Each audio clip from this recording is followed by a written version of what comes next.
Hello everybody, we're outside the Etihad again. It is a beautiful day and we've got another Manchester Evening News video for you today. We're going to be rating Manchester City's summer signings out of 10. Let's go.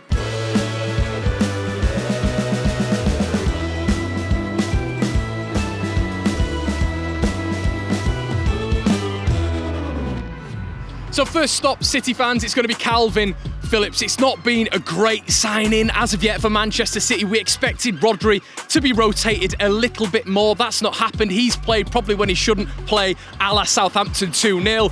And, you know, we look at that Southampton game when we're talking about Kalvin Phillips as well. That was his time, his moment to really embed himself within this City 11 and prove to Pep Guardiola that he can be relied upon.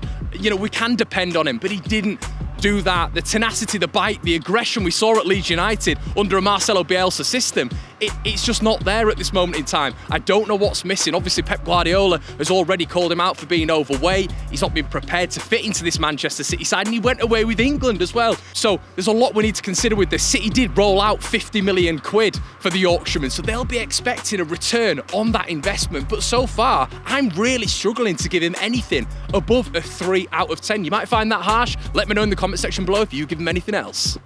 Next up on the player ratings, everybody, we've got Erling Haaland. Now, his last 2 games haven't been epic. Not a shot on target in those 2 games. But is Erling to blame for that? The service isn't really there. The runs are absolutely impeccable. He's always running off that back line, causing defenders problems. But as Pep Guardiola's alluded to in his press conferences, the attacking players need to curate more chances for him. So hopefully we're going to see that in the games coming up. But so far, he's been absolutely unbelievable for Manchester City. We could not have got more on that return. Remember at the start of the season when Darwin Núñez was going to outshine him? Well, he hasn't. Erling Haaland's been phenomenal. I'm not giving him anything less than a 9 out of 10.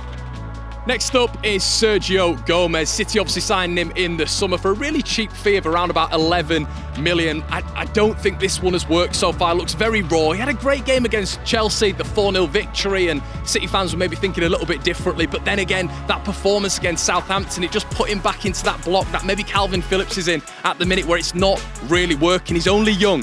Is there potential for a loan move? He's extremely raw at the minute. There's some City fans saying they'd rather sell him, but a loan move surely is maybe preferential for Manchester City. However, maybe if he stays in this City setup for the next year and is a rotation player, then he could learn a lot. He could learn a lot from this City setup. So it's definitely an interesting one to keep an eye on with Sergio Gomez. I'm going to give him a 3 out of 10 as well.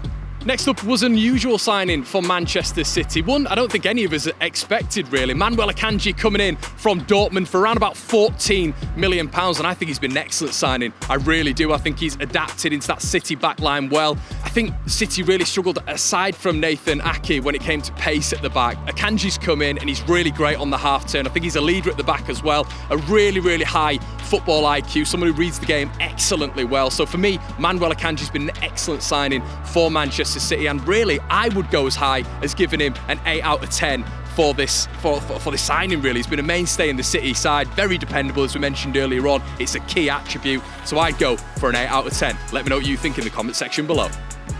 And last but certainly not least for Manchester City in the summer signing department was Stefan Ortega, a relatively good signing for Manchester City. Was obviously coming in as number 2, because who really can replace the best keeper in the world when it comes to Edison? But Stefan Ortega, prior to the Southampton game, actually had 3 clean sheets out of 4.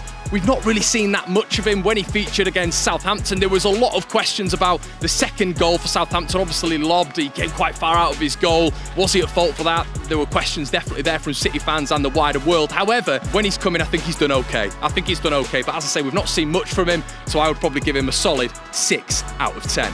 And that's it from us here at the Manchester Evening News, everybody. We hope you've enjoyed this little segment, the player ratings. Let us know what you think in the comment section below. As always, like, comment, as I've just said, and subscribe to the Manchester Evening News YouTube channel, and we will see you in a bit.